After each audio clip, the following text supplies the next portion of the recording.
הריני מקשר עצמי לכל הצדיקים הרבים שבדורנו ולכל הצדיקים הרבים שוכני יעקב ובכל רבנו הקדוש צדיק יסוד עולם נחלנו ויעמק חוכמה רבנו רבי נחמן בן פגה ושמחה נח נחמן נחמן מאומן זכותו יגן עלינו מישראל אמן. בוקר טוב. בוקר אור. בוקר אור. בעזרת השם c'est Ishmaïa. On va partager ensemble quelques paroles de Torah dans les quelques minutes qui nous restent avec votre permission. Et que ces paroles de Torah soient pour l'Elou Nishmat, Avraham ben Meisha et Chaim ben Aliza, le grand-père de Yigal Bezrat Hashem. Que ces paroles de Torah aident à l'élévation de leur âme, se rapprocher du trône céleste. L'élève Avtadanim, que ces paroles de Torah aident à la réfléchir les mains de Sarah Taleb et de Myriam, de David ben Mani, de Raphaël et Nathan ben Chaim. Raphaël et Nathan ben Chaim Bezrat Hashem. L'élève Avtadanim, et beaucoup d'Aslacha pour tous ceux qui écouteront les shiur et qui étudieront avec nous cette Torah de Rabbeinu. Amen. Bezrat Hashem. On commence, les amis. Donc, on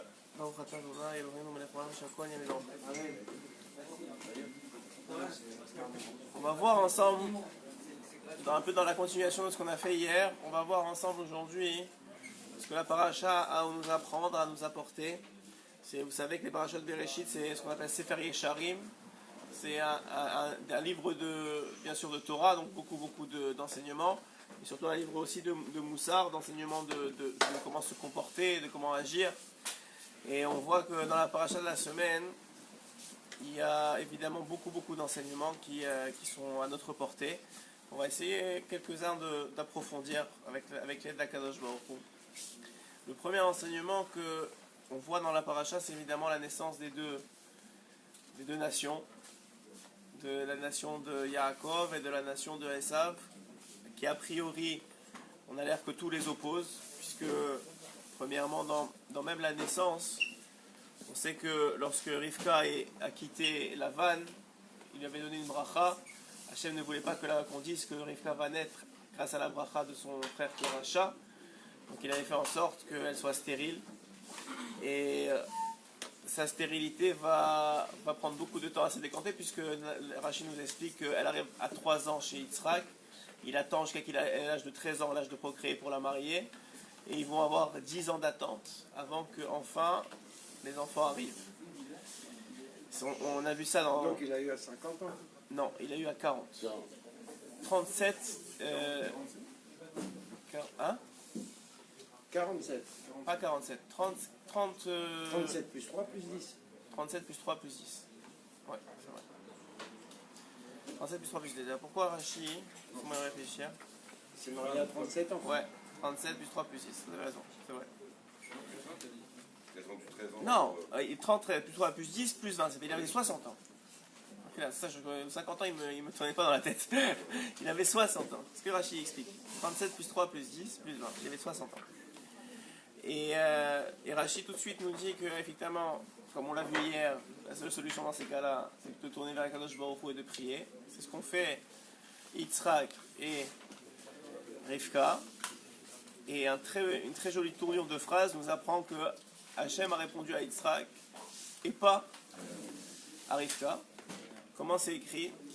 Je vais juste vous le lire dans les mots, si j'arrive à retrouver Bezrat Hashem. Une seconde. Je me remets. C'est écrit que...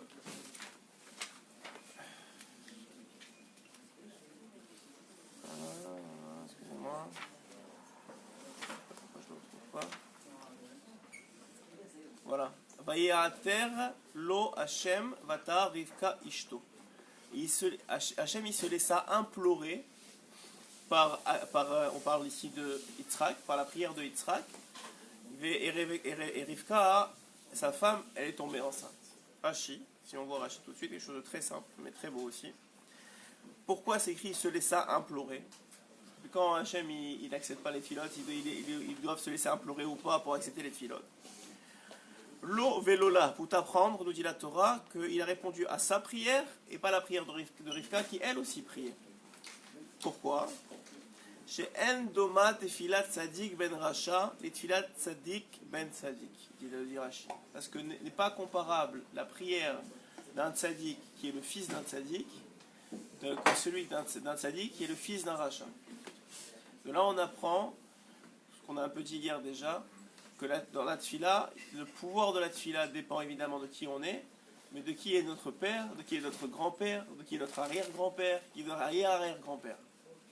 En fonction de d'où vous venez, de quelle descendance vous venez, alors le pouvoir de votre tfila a plus d'impact. On apprend de Yitzhak. Alors effectivement, probablement que Rivka aussi aurait été répondu. Mais peut-être que ça aurait pris plus de temps, ou plus d'efforts, ou plus de mitzvot. Je ne sais pas exactement. Mais en tout cas, c'est clair que quand nous on agit correctement avec Hachem, c'est pas seulement nous qu'on sauve, c'est pas seulement nous qu'on aide, mais c'est surtout nos enfants et nos petits-enfants et nos arrière-petits-enfants. Notre tzidkout, c'est pas seulement nous qu'elle va servir, mais c'est toutes nos générations après nous. Parce que là maintenant, dans des années, bon, j'espère qu'il y aura ma chère d'ici là, mais on va dire dans des années, votre petit-fils il aura besoin de quelque chose, il va lever la tête au ciel et il va prier. Hachem il va dire c'est le fils de qui, c'est le petit-fils de qui cet homme-là. Pour pouvoir répondre en fonction des mérites de ses pères et de ses arrière-grands-pères. Évidemment, on va remonter jusqu'à Abraham Avinu, Baruch Hachem, c'est ce qu'on dit dans la Tfila, ce qu'on a dit hier. Mais en tout cas, lorsqu'un homme y prie, ça dépend pas seulement de lui, mais même aussi de son ascendance. Première chose qu'on apprend ici. Deuxième chose, que vont naître tout de suite, donc elle va avoir des jumeaux, elle va être en douleur extrême. Pourquoi? Et Rashi explique, vous le savez sûrement déjà, si vous avez déjà lu la paracha les années précédentes, qu'il y avait un combat dans son ventre, un combat entre les forces du bien et les forces du mal. Une question se pose tout de suite, comment déjà dans le ventre, alors que le Yetzirah n'est pas encore rentré, puisque la Gemara nous apprend au nom de Rabbi Yehuda Anassi que le Yetzirah rentre seulement lorsque la tête de l'enfant sort du ventre de sa mère. La virarolam, nous dira Benoît, dans l'air de ce monde. Donc comment ça se fait que déjà à l'intérieur, il y a déjà un combat? Un combat, nous explique Rashi, que l'un était attiré, dès qu'elle s'approchait des yeshivot de Shem et Ever, il voulait sortir, il était attiré. Et d'un autre côté, Esav, lui, il était déjà attiré par la Avodah. Alors quoi? Il y a une prédétermination? Comment on peut dire une chose pareille? Ça veut dire qu'Esav, il était déterminé à être un rachat, et Yaakov un tzaddik. Alors veut pas, on ne peut pas se le cacher. C'est se mentir à soi-même que de dire une chose pareille. Chacun naît avec des prédispositions, c'est vrai. À Esav, c'est vrai qu'il avait une tendance à la Avodah Zara, c'est vrai qu'il avait une tendance au mal. Yaakov, c'est vrai qu'il avait une tendance au bien. Et vous allez me dire, ah, pourquoi? Comme ça. Hachem, il a décidé comme ça.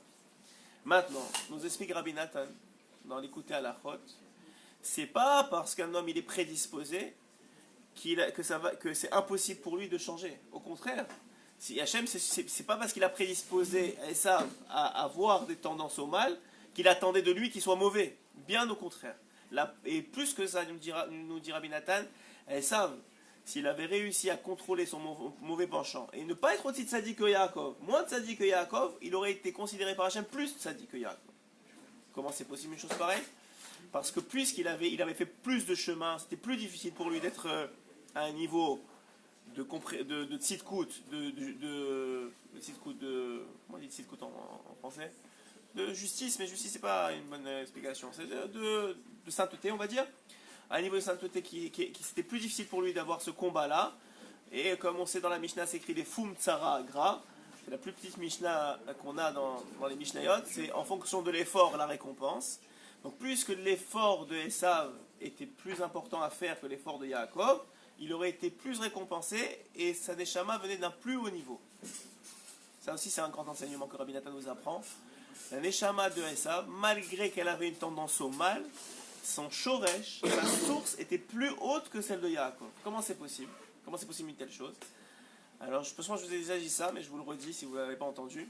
Sachez qu'on envoie les meilleurs combattants aux combats les plus durs. C'est logique. Si vous avez une armée, et vous avez un front où ils sont tous armés sur les dents et hyper expérimentés, etc., et vous avez un autre front que bon, c'est des gens plus ou moins expérimentés, vous allez prendre les meilleurs, vous allez mettre sur le front des plus durs, et les moins bons, vous allez prendre sur le front le front qui est le plus facile à gagner. C'est intelligent, et c'est normal, et c'est stratégique. La même chose avec Hachem. Hachem, il a des âmes en stock, et là où il y a les plus grands combats, il va mettre les plus grandes âmes. Ça veut dire qu'un homme qui a un grand Yetzirah, qu'il sache qu'il a surtout une grande âme. Il a surtout quelqu'un qui naît dans une famille qui n'est pas forcément religieuse, que c'est difficile pour lui, qu'il n'a pas été facilement aidé par la vie, qu'il a eu des galères, comme, excusez-moi le terme, que ça a été difficile, qu'il s'est battu contre lui-même, contre sa famille pour faire tchouva, que ça a été compliqué dans sa vie, qu'il est tombé plein de fois, que le Yetzirah il s'attaque à lui, il ne le lâche pas, tout ça, c'est une preuve, nous dit Rabbi Nathan, que la personne elle a une très grande âme. Maintenant, c'est sûr qu'on n'attend pas de lui ce qu'on attend de quelqu'un à qui on a facilité la vie. Mais si lui, il arrive à faire son travail, son tikkun dans ce monde, qui n'est pas forcément aux yeux des autres quelque chose de grand, mais en tout cas qui arrive déjà à contrôler sa tendance au mal et qui arrive à gérer, etc. Alors à ce moment-là, cet homme-là, il est considéré dans les cieux très très très grand. Et nous dit Rabbi Nathan, c'est quoi? Tout le monde se pose la question sur la paracha. Comment Yitzhak il a pu se tromper à ce point? Comment un tzaddik comme Yitzhak, il a pu se tromper à ce point sur la méchanceté et l'hypocrisie de son fils? Eh bien, Rabbi Nathan nous répond quelque chose d'incroyable. Il nous dit qu'en vérité, Yitzhak... Oui, pardon. non, vas-y. Non, moi je pense qu'il savait. Il savait ce qu'il était, mais il s'est dit que s'il fait tchouva, il sera encore plus grand que Yaakov. Et là, il y a la musique qui sort. Ça doit être tellement beau tout ce que tu dis que les Terrains, il ne veut pas qu'on écoute. Attends une seconde. Merci. Qu'est-ce que tu as dit? Alors, on répète. Donc, je répète ce que tu dis, ce qui est vrai. C'était la réponse. Bravo, Yosef. Moi, c'est de... Bon, c'est de la source. Alors, effectivement, Rabbi Nathan nous explique que sur la rishout, la méchanceté, c'est pas un bon mot, mais l'impureté, on va dire, la perversité. Merci beaucoup, monsieur Gotcha. Ça se voit que ça a fait des études. La perversité de Esav, Yitzhak était tout à fait au courant. Il était conscient de la perversité d'Esav. La seule chose, c'est qu'il avait confiance que Esav allait pouvoir metaken, allait pouvoir réparer. Comment ça? Quel était le moyen de réparation de Esav? Très simple. La seule chose qu'on demandait à Esav, c'est d'utiliser ses forces de Touma, de perversité, au service du bien. Qu'est-ce que ça veut dire? Maintenant, il avait une attirance pour la matérialité. Esav, c'était le matériel. Il avait l'attirance pour l'extérieur. C'était pas celui qui allait rester 25 heures assis sur une chaise à étudier la Torah, ça c'est sûr. Il avait une tendance comme ça. Et c'est une tendance qui lui a été donnée du ciel. C'est peut-être même pas un choix qu'on peut dire. Mais en tout cas, cette tendance-là, il avait juste une chose à faire. Il avait à la mettre au service du tzaddik. C'est-à-dire à la mettre au service de Yaakov, son frère. Et Béhémet, sur la seule chose sur laquelle nous dit Rabbi Nathan, sur laquelle Yitzhak s'est trompé, c'est qu'il pensait que Esav aimait son frère, première chose. Et deuxième chose, c'est que puisque lui, c'est quoi la raison que la Torah donne lorsqu'elle dit que Yitzhak aime son fils? Parce qu'il lui donnait à manger. Quoi? Depuis quand est-ce que le tzaddik il aime la nourriture? Et ça change. Non, il n'aimait pas la nourriture qu'il mangeait, il aimait le fait que son fils lui donnait à manger. Ça prouvait quoi? Ça prouvait que Esav avait compris c'était quoi son tikkun, c'est-à-dire donner à manger au tzaddik.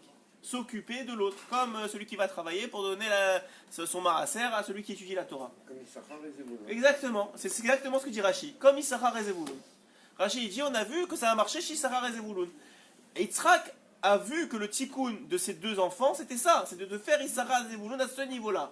Et c'est pour ça qu'il a voulu donner la bracha de la matérialité à Esav. Il lui a dit, ça a l'air que ça marche, il me donne à manger, quand je partirai de ce monde, il donnera à manger à son frère. Donc je vais lui donner la bracha de la matérialité. Et si jamais... nous dit Rabbi Nathan, Yaakov il n'avait pas rusé et qu'il s'était présenté comme Yaakov devant son père, il lui aurait dit non, je te donne pas la bracha de la matérialité. Qu'est-ce que tu vas faire avec? Toi tu dois rester étudier la Torah comme tu le fais depuis que tu es né. Effectivement, c'était son rôle. Le rôle de Yaakov, c'était de rester étudier la Torah. Et qu'est-ce qui s'est passé? Rivka, déjà au moment qu'elle avait mal dans ce ventre, on voit que tout est calculé. Au moment où elle a mal dans son ventre, elle va voir Shem et Ever. Elle demande à Shem, donc à Dieu, pas à travers le tzaddik, qui était Shem à l'époque, qu'est-ce qui se passe dans mon ventre? Il lui dit, 2 nations sortiront de ton ventre. Et là-bas, on parle d'Antona et de Rabbi, vous verrez dans le texte, mais en tout cas, 2 nations sortiront dans ton ventre. Et il y en a un qui est attiré par le mal et un qui est attiré par le bien. Donc déjà, Rivka, elle savait qu'il y en avait un qui n'était pas bien. Donc qu'est-ce qui se passe? Rivka, il y a des fois, on voit que les prédispositions ou les jugements pré-situation, on va dire, qui arrivent avant la situation, elles influencent la situation, dans le sens que Rivka, elle savait déjà que Esav, il ne faut pas lui faire confiance. Depuis son ventre, elle savait.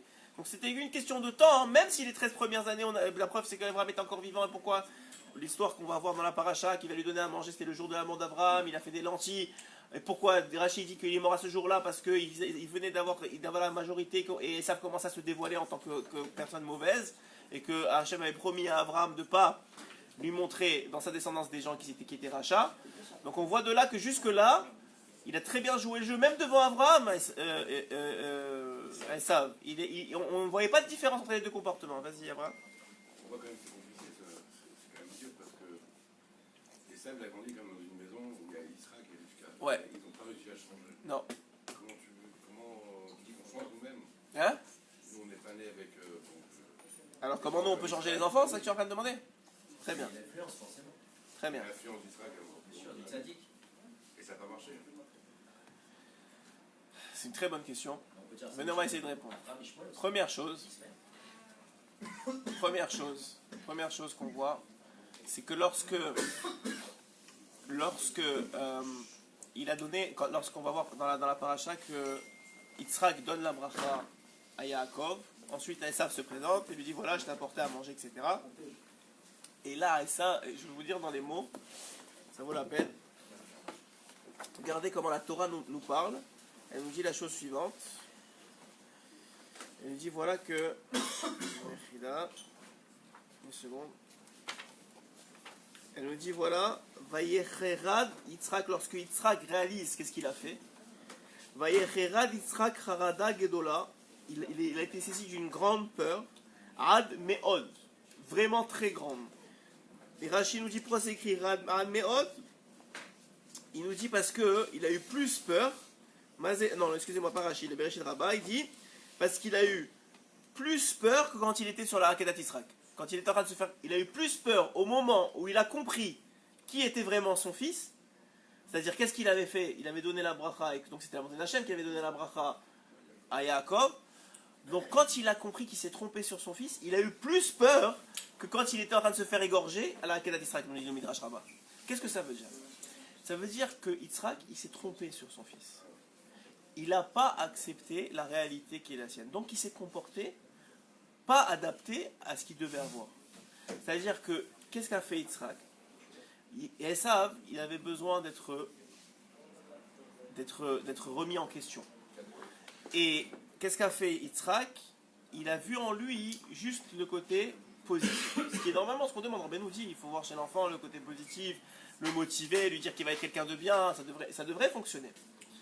Mais il y a des moments dans la vie, et même avec nos enfants, et on le voit avec Elia Cohen, que c'est écrit dans la Gemara, Masechet Brachot, s'il me semble, lorsqu'il est monté au ciel, il était au Gan Eden, il avait tout un habit blanc, et des pans de son habit étaient salis. Et tout le monde l'arrêtait au Gan Eden pour lui dire, mais pourquoi? C'est une image, hein, on n'a pas d'habit au Gan Eden, c'est les mitzvot, les habits de l'homme. Mais en tout cas, pourquoi est-ce que le pan de tes habits est sale? Et là, Élie répond honteusement, parce que j'ai fait de remontrance à mes enfants lorsqu'ils allaient dans le mauvais derrière. Donc c'est vrai qu'on prône aujourd'hui, surtout aujourd'hui, de les encourager, de leur montrer qu'ils sont des gens bien, de les aimer, tout ça c'est vrai, plus chez Breslev que chez n'importe quelle tendance au monde. Mais il n'empêche qu'il y a des moments où il faut dire les 4 vérités à tes enfants. Il y a des choses qui ne vont pas. On ne peut pas les laisser aller en arabe, en anglais, ils disent la mia. Il continue comme ça. Lui, il continue, tu dis vas-y, continue mon fils, c'est bien. Continue avec les téléphones, continue avec les sorties. Tu es obligé de montrer ton opposition à certains comportements, sans être méchant, mais il y a surtout quand ils sont jeunes. Parce que tu as encore une influence. Ce qui s'est passé, le gros problème, c'est que Esav, il a caché son jeu jusqu'à 13 ans. Première chose. Deuxième chose, c'est que Yitzhak, il n'a pas compris qui était Esav. Et c'est pour ça qu'il a eu peur, parce qu'il a dit je me suis trompé. Je me suis trompé sur mon enfant, et je me suis trompé sur mon éducation. Et là il arrive face à une réalité, et il réalise qu'il s'est trompé depuis le début.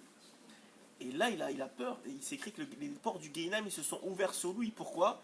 Parce qu'il a dit à cause de moi, mon fils il va aller au Gehinam, donc moi aussi je vais y aller. Parce que si mon fils il y va, moi aussi j'y vais. Donc il a dit qu'est-ce qui se passe? Il a eu très très très peur. Et il a réalisé quoi? Qu'il ne s'est pas comporté correctement. Alors de là, on apprend deux choses.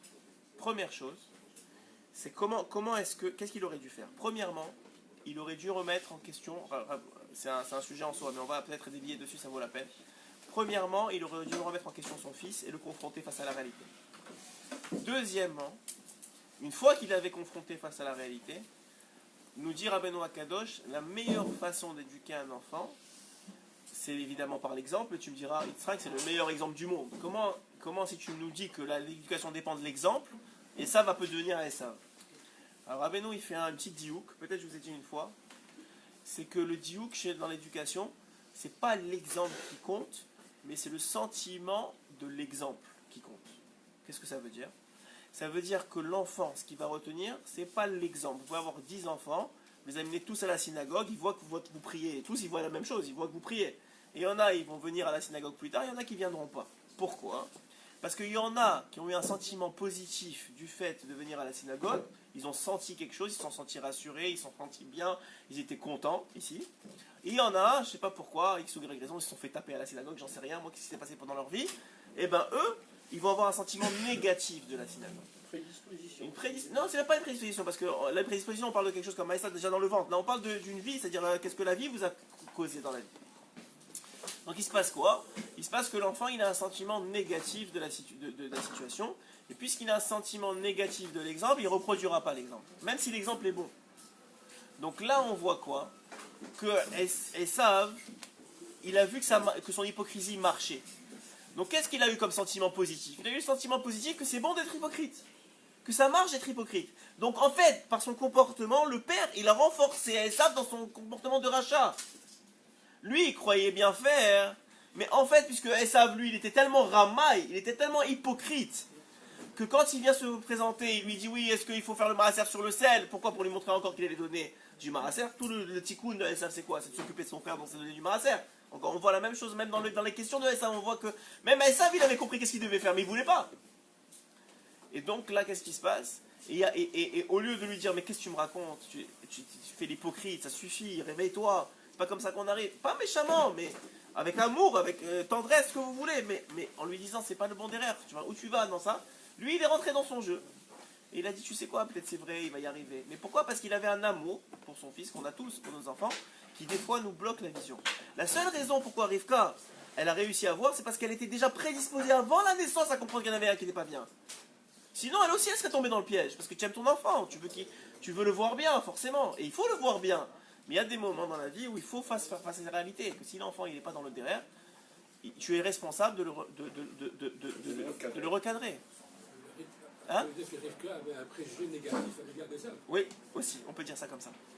La seule chose, c'est que son préjugé, alors je vais vous dire la différence, c'est que la seule chose, c'est que son préjugé était dirigé par Hachem. C'était la parole d'Hachem. C'est pas un préjugé négatif de son jugement à elle. Parce qu'un préjugé, c'est tout de suite, il y a une connotation négative. C'est pas ce qui est arrivé avec Rivka. Rivka, elle a eu un dévoilement d'Akadosh Baruch Hu. Attention, il y en a un qui va pas dans le monde derrière. Donc tout de suite, elle a compris. La seule chose qu'on peut peut-être reprocher à Rivka, et c'est un des reproches de Rabbi Nathan, c'est que peut-être, non, on a parlé que d'Yitzhak, mais peut-être que Esav, il est resté Esav parce que Rivka l'a pas assez aimé.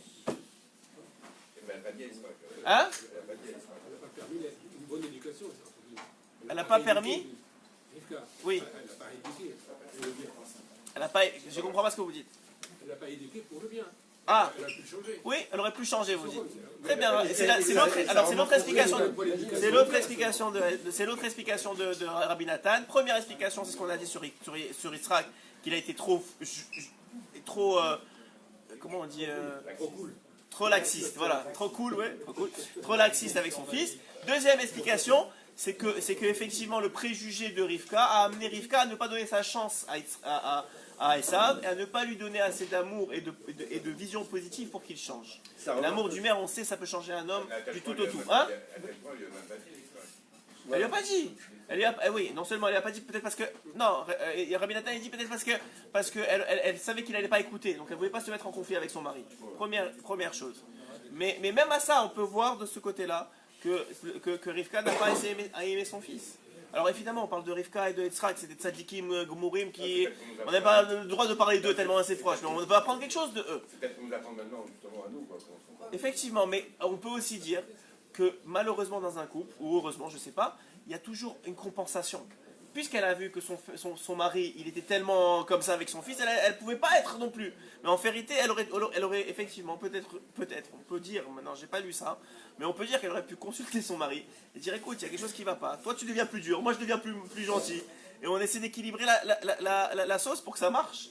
En tout cas, ce qui est sûr, c'est que Esav, et c'était aussi peut-être un peu la volonté d'Hachem, mais bon, Esav n'a pas réussi à faire son tikkun, et donc il fallait maintenant recadrer le tir et redistribuer la bracha là où le tikkun il allait faire. La raison pour laquelle on travaille aujourd'hui dans le peuple d'Israël, c'est à cause de cette bracha-là. Nous, on devrait être tous ici au Beth Midrash du matin au soir. Et à Esav, les États-Unis, l'Europe, ce que vous voulez, ils devraient tous, s'il va arriver à Mashiach d'ailleurs, ils devraient tous être en train de travailler et nous appeler tous les fins du mois, voilà, on a gagné tant, voilà ce qui vous revient, mangez, buvez, éclatez-vous et continuez à étudier la Torah s'il vous plaît. C'est ça qui devrait arriver, c'était ça le plan du monde. Jacob, il a pris les vêtements. Oui, alors c'est ça que je dis ici. Maintenant, puisque Rivka elle a compris que ça n'allait pas marcher comme ça, et que si on donnait la bracha à Esav, il allait détruire le monde, elle a dit on ne peut pas faire une chose pareille. Donc maintenant exactement, prends les vêtements de ton frère, c'est-à-dire prends l'habit de ton frère, le travail de ton frère, et maintenant prends la bracha qui va avec. Mais la bracha pour Yaakov, il faut savoir, c'est une malédiction, c'est pas une malédiction. Yaakov, il n'en voulait pas de la bracha. Il a dit, mais non, s'il me prend pour un mal, il va me maudire. Mais en vérité, il n'en voulait pas. Lui, il était très bien. C'est quoi la définition de Yaakov? Ishtam Yoshev Walem. Mazet Tam, il dit Rashi. C'est quoi Tam? Regardez comment Rashi définit Tam. Vous savez que c'est le plus grand, Rabbeinu il dit que c'est le plus grand niveau de Tzidkut, c'est la Tmimut. Ouais? C'est quoi Tam, dit Rashi? Juste une seconde. Je vais le retrouver. J'aurais peut-être dû faire des astérix avant, mais je n'ai pas eu le temps. Où est-ce que c'est écrit? Mechila. Je ne vais pas vous le dire en dehors des mots, ça vaut la peine de lire ce que Rashi dit. Hein? Oui, c'est tout au début, voilà ici. Tam. Eno Baki, Bechol Ele. Il n'est pas expert dans toutes ces choses-là. Quelle chose? Kelibo Ken Piv. Il dit Mazetam. Son cœur, il est comme sa bouche. Il a un cœur pur. Et il n'est pas hypocrite. C'est pas que... C'est sûr, si tu es méchant, tu vas pas dire des méchancetés aux autres. Tu vas leur faire honte, tu vas empirer la situation. Mais la beauté de la chose, c'est que lui, il a un cœur qui est pur. Et son cœur pur l'amène à parler de façon pure. Et des gentillesses, des bons mots. Et c'est quelqu'un qui est pur. Il te dit Rashi, c'est ça Tam, et c'est ça le plus grand niveau de Yaakov. Pour tu dis Yaakov, il connaît la Torah, il étudie toute la journée, c'est quelqu'un d'extraordinaire dans le limoud, il connaît Hachem. Non, c'est pas ça. La qualité que la Torah rapporte, c'est que c'est quelqu'un qui a un cœur pur et qui parle avec son cœur. Et Rabbeinu, il dit dans un Likutei Moharan, on l'a vu hier, je pense qu'on n'a pas fait pour rien sur Likutei Moharan, il dit que c'est quoi un cœur pur? C'est un cœur qui est vide de mauvais. Parce que le cœur, il a deux compartiments, comme vous savez. Il y a le gauche et le droit. Hein? Le bleu et le rouge. Voilà, il y a le bleu et le rouge. Il y a le gauche et le droit. Le bleu et le rouge, parce qu'il y en a un qui est plein de... Le rouge, il est passé par les poumons, donc il s'est rempli d'air. Mais il dit Rabbeinu, Halal Bekirbi, un cœur qui est vide de mauvaises choses, de mauvaises pensées, de mauvaises envies, de mauvaises tavot, de jalousie, de colère, tout ça, tout ce qu'il y a dans le cœur normalement. Quelqu'un qui est vide de ça, alors forcément, comme la nature n'aime pas le vide, il se remplit. De quoi il se remplit? Il se remplit de sa neshama, c'est-à-dire de Dieu. Il se remplit d'Hachem. Un cœur, plus il se vide, vous croyez, vous, quand vous videz, vous croyez, vous remplissez pas. Mais c'est pas vrai. Quand vous videz du mal, vous remplissez du bien automatiquement. Automatiquement. C'est pour ça que c'est écrit Sourmera va à Setov. Le verset il dit d'abord éloigne-toi du mal et ensuite fais le bien. Ah, comment on fait? Alors d'ailleurs Dafka, Rabbeinu il dit presque le contraire, et même le Rabbi Lovitch, Dafka il dit le contraire. Il dit aujourd'hui on ne peut plus s'éloigner du mal, si on se confronte au mal on n'a pas les forces, alors faites du bien et ça va se remplir aussi. C'est vrai, c'est une façon, mais la façon initiale de la Torah, c'est d'abord éloigne-toi du mal, vide ton cœur, et le cœur il va se remplir de bien. Une fois que le cœur il se remplit de bien, tout le reste va suivre. Tout le reste va suivre. Pourquoi? Parce qu'il y a Hachem qui parle en toi. Tu as mis de la place pour Akadosh Baruch Hu. Ouais? Quelqu'un qui a mis de la place dans son cœur pour Akadosh Baruch Hu, qui sache, il va y arriver. Il va faire la volonté d'Hachem, donc il va faire son tikkun. Alors peut-être aux yeux des gens, il ne peut pas devenir Rav Odia Yosef ou Rabbi Rav Kanievski ou Rav Steinman, Mais pour Hachem, ce sera le même niveau. Parce qu'il aura fait son travail. Il aura fait son travail. Éloigne-toi du mal, ça veut dire enlève de toi toutes les ta'avot, bats-toi contre les ta'avot, bats-toi contre les mauvaises pensées, bats-toi contre les mauvais jugements contre les gens, bats-toi contre la jalousie, la colère, tout ce qui fait du mal, qui nous pourrit la vie en vérité, ça nous tue. Sérieusement, qui aime être en colère, ou qui aime être jaloux, ok, ben, tu te sens pas bien. Mais pourquoi? Mais ça remplit ton cœur. Vide ton cœur de ça, et tu vas devenir tam. C'est ça la tmimout. La tmimout, c'est pas qu'il était très intelligent, c'est pas qu'il étudiait toute la Torah toute la journée, et c'est la tmimout qui l'a amené à une vraie Torah. Parce que jusqu'à 13 ans, ils étaient au Cheder, au même endroit, Esav et Yaakov. Ils étaient au même Cheder. Ils étudiaient la même chose, ils se comportaient de la même façon. À tel point qu'on m'a dit qu'Abraham n'a même pas vu la différence entre les deux. C'est pour te dire, ils avaient les mêmes études. La seule chose, c'est qu'il y en avait un dont le cœur il était ras, et il y en avait un dont le cœur il était pur. Mais ils avaient la même tête. La preuve, c'est que la tête de Esav, elle est enterrée avec Yaakov. Parce que sa tête, il y avait des choses dedans, il y avait de la Torah, elle était pure sa tête. Mais ça passait pas au cœur. Son cœur, il était plein de saleté, et donc il n'a jamais réussi à transmettre. C'est pour ça que la tête de Esav, elle est dans le kéver, mais son corps, je sais même plus où il est. Il sert plus à rien. Et c'est tout ce qui a été reproché à Esav. Le problème des gens, c'est qu'ils voient le mal qu'ils ont en eux. Et ils s'en veulent. Ils s'en veulent, ils se culpabilisent. Et en se culpabilisant, la culpabilité amène l'homme à se dire, ben si c'est comme ça, ben je vais jamais y arriver. Parce que de toute façon, ils se culpabilisent, ils se sentent mal vis-à-vis de leurs défauts, et ils n'y arrivent pas. Il faut savoir que pour la plupart d'entre nous, la plupart des défauts, c'est des défauts qui sont prédisposés. Comme ils savent. C'est des défauts avec lesquels on est né. Alors vous allez me dire, ouais, c'est la faute de ton ancienne vie. Ok, mais moi je rentre pas dans ça maintenant. Je suis pas Rabbi Shimon Bar Yochai, ni le Harizal pour te dire qu'est-ce que j'ai fait dans une autre vie. Tout ce que je sais, c'est comment je suis né aujourd'hui. Et aujourd'hui, il y en a qui sont des radins, il y en a qui sont des coléreux, il y en a qui sont des trucs, et on est né comme ça. Alors qu'est-ce qu'on va faire maintenant? On va juste se culpabiliser et dire, de toute façon, si c'est comme ça, on va continuer à se culpabiliser toute notre vie? Non. On va dire, voilà, ça c'est l'état initial. Ce qu'aurait dû faire Esav ce qu'aurait dû faire Yitzhak avec Esav, c'est ton état initial, c'est pas ta faute, mon grand. On va se battre, on va y arriver, on va t'aider, on va avancer. Donc moi, j'ai ces défauts-là. Ok, j'accepte, pas de problème. Premièrement, j'accepte. Parce que quelqu'un qui n'accepte pas ses défauts, il ne pourra pas les changer. Deuxièmement, une fois que je les ai acceptés, bon, alors maintenant, je peux travailler un par un, à aller les éliminer petit à petit, jusqu'à arriver à purifier mon cœur.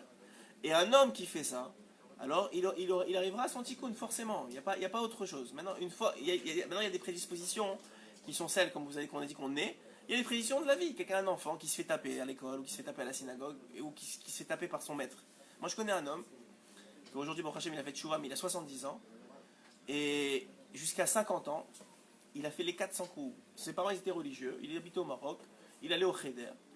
Et dès qu'il a quitté la maison vers l'âge de 16-17 ans, à l'époque, ils allaient en France. Il est parti, je pense, à Strasbourg, je ne m'appelle plus où, ou à Toulouse, je crois.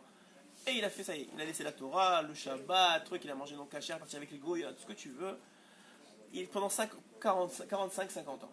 50 ans, je ne sais pas pourquoi, Hachem, il a eu pitié de lui, il a fait tchouva. Maintenant, une fois, je lui ai dit, mais pourquoi tu as attendu 50 ans? Il lui a dit, à l'âge de 7 ans, je suis arrivé à l'école et j'avais pas appris ma leçon. Et le maître, il est venu, il m'a pris les doigts, il m'a tapé sur les doigts. À partir de ce moment-là, j'ai dit, moi, plus jamais, c'est fini la Torah pour moi. Non, c'est qui a choisi qu'il le tape? C'est Hachem. Même ça, c'est Hachem.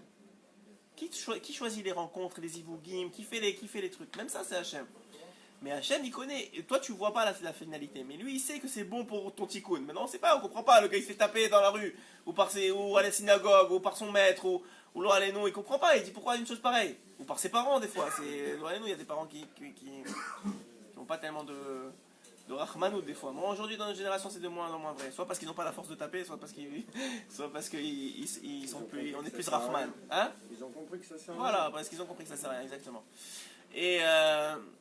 Mais en tout cas, tout ça pour dire que le Einyan, il est que cet homme-là, il a été prédisposé, même par la vie, à s'éloigner de la Torah. Alors maintenant, il a fait ce qu'il a fait, il s'est marié avec une femme qui était non-juive, bon, Hachem s'est converti, après ses enfants sont convertis, bon, il y a toute une histoire. Mais tout ça pour dire que, à la fin de la journée, bon, Hachem maintenant il étudie la Torah, il a fait tchouva, etc. Mais on voit qu'en vérité, cette tchouva, là, le point où il est aujourd'hui, Hachem, il l'avait déjà vu à sa naissance, même avant la naissance. Depuis la création du monde, il a vu le point où cet homme-là est aujourd'hui. C'est juste que Hachem, il a compris que pour arriver à ce point-là, il fallait tout ce parcours. Donc un homme, il n'accepte pas le parcours, il n'accepte pas que Hachem, il n'a pas été si gentil avec lui pendant sa. Il n'a pas mis le. on appelle ça la cuillère en argent dans sa bouche, ou etc., etc. dans la vie. Si un homme il n'accepte pas ça, ça va être de plus en plus difficile de revenir à sa place réelle, à ce qu'il doit être. Ça lui a pris 50 ans. Peut-être s'il avait réalisé que finalement Hachem il ne veut pas du mal et que c'est pour son bien que c'est arrivé. La plupart des gens qui viennent chez Rabbeinu, moi je parle de ce que je connais, la plupart des gens qui viennent chez Rabbeinu, c'est parce qu'ils sont meurtris de l'intérieur. La plupart des gens qui viennent chez Rabbi Nachman de Breslev à Ouman, c'est des gens qui sont meurtris de l'intérieur. Et s'ils n'avaient pas été, ils ne seraient jamais venus. Pourquoi? Parce qu'il faut être un peu... il faut réaliser que tu as quelque chose qui te manque pour aller chercher. Sinon tu restes chez toi et tu n'as rien à chercher, tu es parfait. Donc pour aller chercher des niveaux supérieurs, Hachem il est obligé de te déstabiliser, de montrer que tu n'es pas parfait, que tu as des choses qui ne vont pas, que tu n'es pas dans un état de perfection. Et c'est vrai pour tout la tchouva. Revenir vers Akadosh Baruch Hu. La tchouva c'est revenir. Ça veut dire que tu as une place qui n'est pas la tienne. Donc la première chose qu'il faut faire, c'est réaliser que c'est pas la tienne. Si quelqu'un il est bien là où il est, il va jamais revenir. Revenir vers quoi? Il est très bien là où il est. Ouais, quelqu'un il veut revenir en Israël. Regardez les Français ou les Américains, demandez-les de revenir aujourd'hui. S'il y a des bombes et si ça va mal, tout de suite le taux d'aliyah il va monter. Mais si ça va bien, pourquoi on va revenir? On est très bien là où on est. Ouais, c'est pas un qui trouve Chas Veshalom. La Gemara l'a déjà dit, je vous ai dit plusieurs fois, que c'est Hachem qui donne l'amour du pays, et qu'il y a des tués à faire là-bas, et que s'ils sont là-bas, il y a des raisons, et ça on ne connaît pas. Et si Baruch Hachem qu'on est là, c'est bien. Mais tout ça pour dire, et on va finir sur ça, que l'individu, pour qu'il sache, pour qu'il veuille changer, pour qu'il veuille revenir à sa place, il doit réaliser qu'il n'est pas à la bonne place. Donc Hachem, il doit faire des choses qui font mal, pour qu'il réalise que, attends, ça fait mal, donc c'est pas normal. Moi, qu'est-ce que l'homme il veut? Il veut que ça fasse du bien, il veut pas que ça fasse mal. Donc il va chercher une situation qui fait du bien. Mais pour ça, il faut qu'il réalise que ça fait mal. Donc un peu la même chose. Le problème, on va finir sur la question d'Abraham. Le problème de Esav, c'est que lui, il n'a jamais senti que ça faisait mal. Il était bien. Il voyait que ses parents, son père, ça marchait. Il voyait qu'il assouvissait tous ses mauvais désirs, le viol, le vol, le meurtre, tout ce que tu veux, et ça fonctionnait, personne ne lui faisait du mal. Il voyait que tout fonctionnait dans sa vie. Donc à un moment, il a dit, pourquoi je vais revenir? J'ai aucune raison. Et jusqu'à la fin de sa vie, il n'est pas revenu. Et le problème, il est qu'il y a un moment où quand tu dépasses une certaine limite, tu ne peux plus revenir. Tu dépasses une certaine limite, c'est plus difficile. D'où on apprend ça? Celui qui a... il y avait un ordre d'Akadosh Baruch Hu, le Rav Shmulevichi rapporte cet exemple-là. Il y avait un ordre d'Akadosh Baruch Hu de ne pas reconstruire Yericho. Ouais. Et c'est écrit... Je vais juste vous retrouver qu'est-ce qu'il dit le Rav Shmulevitch. Excusez-moi. Il dit qu'il y avait une interdiction de recréer Yericho, mais il y a un homme qui s'est mis en tête de construire Yericho malgré l'interdiction. Et là, qu'est-ce qui se passe? Est-ce que j'ai vu ça? Non. Bon. Il se passe que cet homme-là, nous rapporte la Gemara, il perd son premier fils et il continue à construire. Il perd son deuxième fils, il continue à construire.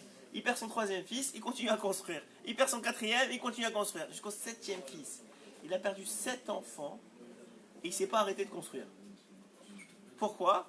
Parce qu'une fois qu'il nous explique la Rav Shmulevitch, une fois que l'homme il a commencé un certain derer, ça prend de la hanava, mais pas seulement de la hanava. Hanav, c'est de l'humilité. L'humilité, c'est comment expliquer ça? C'est connaître sa place. C'est déjà très bien. C'est-à-dire tu connais ta place. Mais pour pouvoir être capable d'y accéder à ta place, c'est connaître sa place. C'est bien, tu sais que tu devrais être là. C'est très bien.